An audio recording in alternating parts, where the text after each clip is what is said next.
So I was checking the diplomacy overview tab over the break, and there was a diplomatic modifier that we're not used to seeing in these AI-only battles.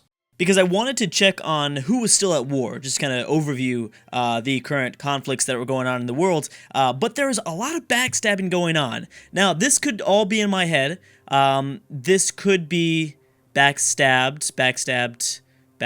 I was wondering if it was differentiating between who they backstabbed and who they were backstabbed by.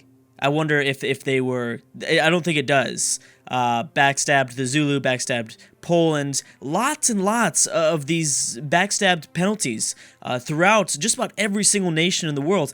Again, like I said, it could all be in my head because we don't normally check this tab in traditional games. This has been extremely important in a game like this where teams are a part of the campaign, and I need to kind of keep in mind, you know, all the different wars that are going on. But yeah, this is interesting. I'm sure that I know that I've checked it in the past in like big world battles that we've done, and we definitely do not see as many of these modifiers. I don't even know if I ever really remember seeing even one. We just see denouncements and then wars in terms of, you know, penalties, diplomatic penalties, or obviously the Greens, which actually America has the only friend right now. America and Korea are the only friends in the world at the moment. Well, there you go. One thing else to check on before because I know that we'll probably not visit this diplomacy overview screen again, but in terms of social policies, because I know a lot of people like for me to check in on social policies, America going full liberty, which is really, really common for that AI to do, went down rationalism, won into autocracy. Most of the world is autocratic, by the way. Few order nations like China, the Mayans, so the natives, I think, are almost entirely order. Poland. So yeah, there was a pretty big divide, but anyways, I will scroll over the social policies once more, and we'll continue onward. Only a few honor, which is kind of interesting. Anyways, I figured that, you know, we would see more honor. I mean, I'll probably have to test that theory again, but I figured that we would see even more honor than ever before, now that we're doing domination-only style victories. So, I don't know. I mean, I think it's kind of strange. I think that, I mean, liberty, I guess it makes sense. We didn't really see much tradition at all, so maybe that is having an impact. Okay, so arts funding, someone's gonna try to enact arts funding, and then the embargo of the Zulu. By the way, the only conflicts that are going on in the world is a coalition against the Zulu, and not anymore. Bam, just like we thought, Bismarck is going to attack Canada, which is really the only member of their team that is surviving, or I guess, obviously England is dead. Canada is they were doing better. Now they're really not so well. So there should be another kind of range of wars that pop up, but let's go ahead and hit the next turn. Now, Canada isn't in like a really bad spot. I mean, they can somewhat defend themselves. I think that, I mean, they don't have the numbers on their side, but hey, at least they have the technology. Montreal will be, I think, a very easy city for Bismarck to take. You know, a few rivers, but not too many. We'll see. I mean, obviously, the capital would have to fall. Ottawa would have to fall. If Germany takes all three of these cities, which I don't think they will, I think someone else is going to join in on this war. But it also depends on how fast the Zulu get destroyed. So Austria, who's a part of Bismarck's team, is going to continue to go after the Zulu. My guess is that the Inca might decide to join in. China really wouldn't be able to do much at all. Yeah, here comes the Austrians. China, most of their units are here located next to Beijing. I don't know if they'd want to... I don't know if they wanted to do a sneak attack or something against the Inca. Who knows what they're thinking there? But there are a few possibilities of a comeback here. Still, I know that that's kind of a big statement to make now that as Germany takes on a very big city, Montreal, with 17 citizens. Probably going to go down to about, I don't know, 8. I would say about 8 pop after they take it over. But, you know, like I said, the Canadians are not going to be... It won't be that easy. Okay, so China was trying to enact arts funding, and then Canada was trying to embargo the Zulu, but they might be... Both of those nations might be destroyed. Unless Austria decides to back off, which they kind of have. Did they peace out with them or what? Okay, so bam, China has completed the Manhattan Project. Notice that these Manhattan Projects go to both teams. That is something that I don't think I made a comment about, or maybe I did, but yeah, so if somebody has a technological powerhouse, ooh, oh, again, this is very good. As well as, look at that, America was coming to kind of defend their brothers to the south. That's really cool, actually. And bam, Germany's going to be back at war with Poland. So this is interesting for the most part. For the sake of the campaign, this is really good. Obviously, Germany has a lot of strength, but because they keep going back and forth, it's making things hard. Whoa, what were the Mayans doing? It's making things... Wow! No way! Okay, so this is going to make things... Wow! So the natives declared war on Germany. Wow, I'm kind of shocked that something like this could happen. I don't know if this is going to make a difference, but the Mayans are right here to defend. Because remember, we talked about how no longer open borders don't really matter anymore. AIs could totally cheat. I don't think they would realize what they're doing, but let's see if the Inca take over Rome here. It's entirely possible. Again, wouldn't be the first time Rome has lost their capital, but this is kind of a big deal. If the Inca do a lot of damage here, which they did not, they didn't attack the city, and I'm not sure if that is because they can't. They might not be able to. They might have to go back to their own lands first. But this is a really, I think, peculiar. I can't even say that word. Wow, peculiar. I don't know why I can't say that word. That's so weird. I'm so weird. So this is gonna help out, obviously, Poland, the Ottomans, and Russia a ton, because now they have a little bit of backup, even if it is just two nations on the sides. Who knows? The Inca, wow, look at the Inca. The Inca already have a big force here. It's going to save the Zulu for a little bit longer, and the Germans aren't really even attacking Poland just yet. I don't know why. This means that Poland and the Ottomans can kind of work together here, which they kind of are. This is going to make for a very, very interesting scenario. This is something that we would have never seen play out in a traditional game that is not team-based, because we just saw the tide somewhat shift here. Now, I don't want to get people too excited. I don't want to like jump on the hype train or anything, because it's really, really possible that someone pieces out early here. If a lot of damage doesn't start to... Oh, okay, so there's a deal there, but I'm talking about the German-Austrian Roman wars. If nobody pieces out, which I don't think... I don't know. That's why I'm saying I don't want to start the hype train, because I think it's really possible that someone's going to piece out here, and it will, obviously shift the tide back for Bismarck. And this might be the world's last chance to stop the Germans, the Austrians, and the Romans. This really feels like it. Now, Canada is going to be forced to wait at least 10 turns. I think a little bit less. I mean, obviously, the war had ended about, I think, 3 turns ago or something like that. Nobamba might fall, but here it is. The attack of Vienna. The siege of Vienna would be huge. Now, China's not going to really do much unless, of course, they have open borders through the Incan or...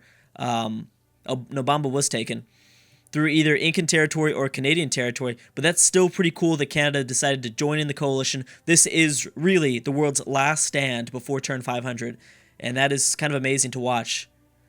So let's see how everyone does. Did the Incan take over anything? We have to kind of review the map. See, sieges of cities are not happening. That's the problem.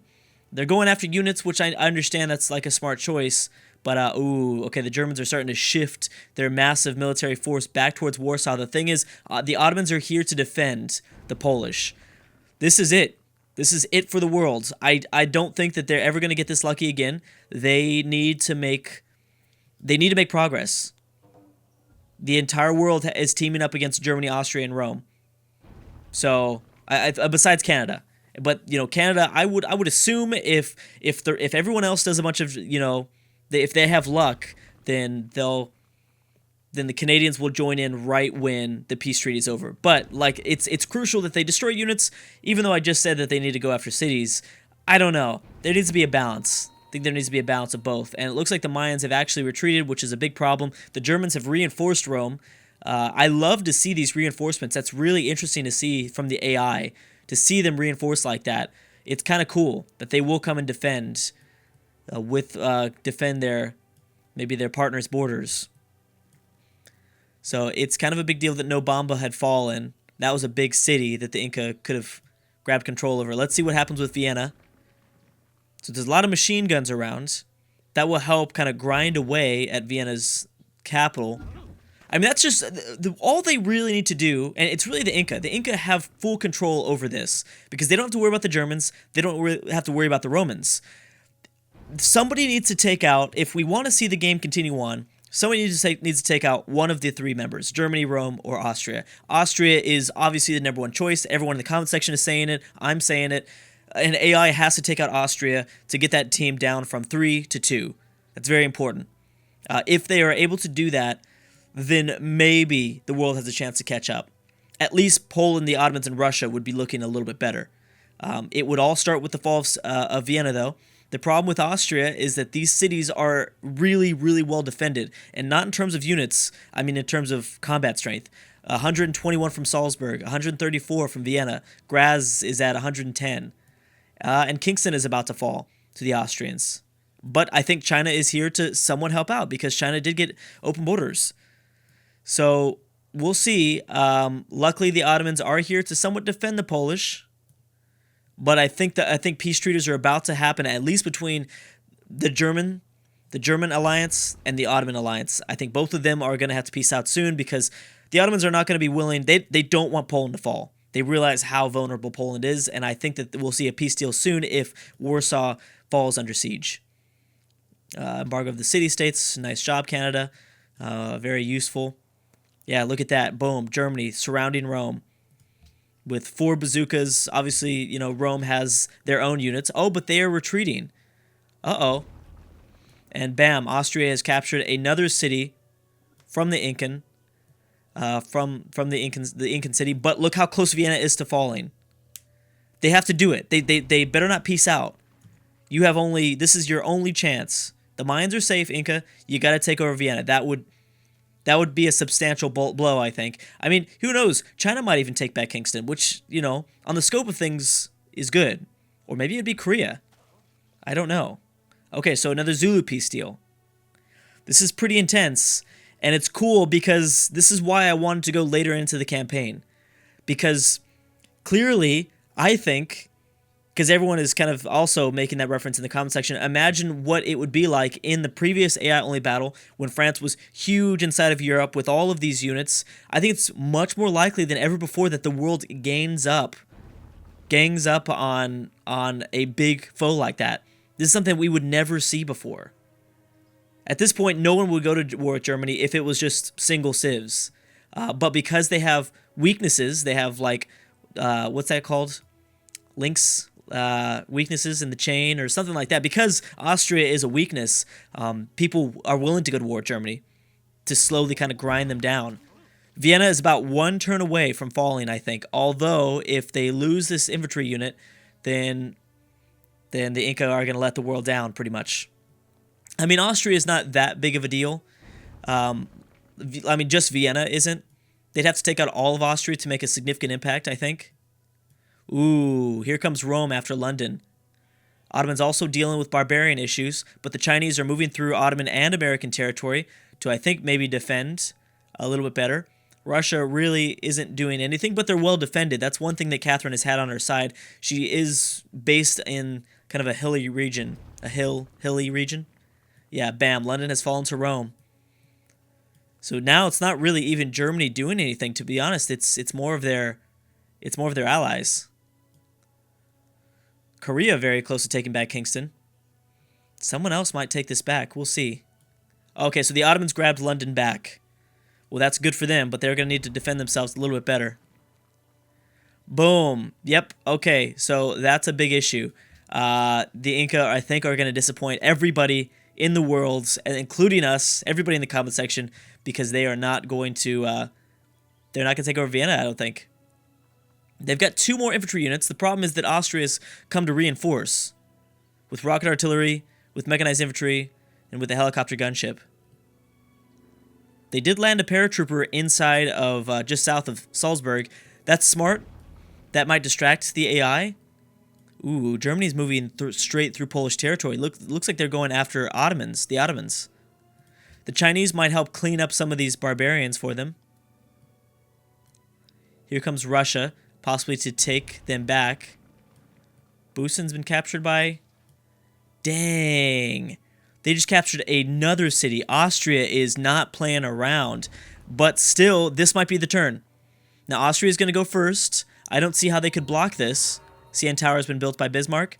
Yeah, instead they just kind of retreated. Boom. I don't know what's better. I don't know what's more impactful. If they can hold on to this city, that's a big deal. They just took the Austrian capital. That is a very big deal. And for some reason, the Germans are not attacking Poland. Maybe they'll start attacking Warsaw now, but it looks like they're more going after Ottoman territory. They're going after Lodz, which is undefended. And because the Romans have pushed so hard into Ottoman territory, I don't think I don't think he can reinforce Poland anymore. Okay, let's go to the next turn. We are at turn 500, so traditionally, games would be ended about here. Whether it's just a traditional AI-only battle, or if it is even a single-player campaign, 500 is around the time. And for the most part, the AI seems to be pretty there in terms of tech.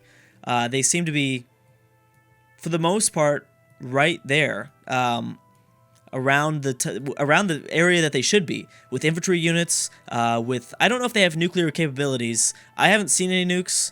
There definitely isn't very many Air Force. Oh, there they are. Oh my goodness. The Germans have 10. All right, well, we'll see what happens here. The Inca are going to go back, try to maybe reclaim some of their cities, like Busan, Nobamba, and Kingston. Maybe the Koreans and the Chinese might be able to take it over. Maybe take it back. We'll see if they go forward. They are moving forward, so they're trying. But this seems like it's going to start to be a landslide. And let's remember that this was exclusively Germany's win. Germany single-handedly carried the team on their back. Poland lost their capital. Bam, there falls Warsaw. China is out of the war because I don't think they can sustain it. It would have helped if they kept it up, though. That would have been, I think, a good idea. And let's say whatever to that. Again, I don't know how much further we're going to go into this campaign. It seems like seems like we know where it's going right now. Oh, Germany and Austria just both grabbed a city. I mean, the Inca are trying, but yeah. So I think we might. I don't know yet. We might do one more video, something very small, but we'll see. Anyways, guys, I'm gonna stop right there. Thank you so much for watching, and I will see you guys next time.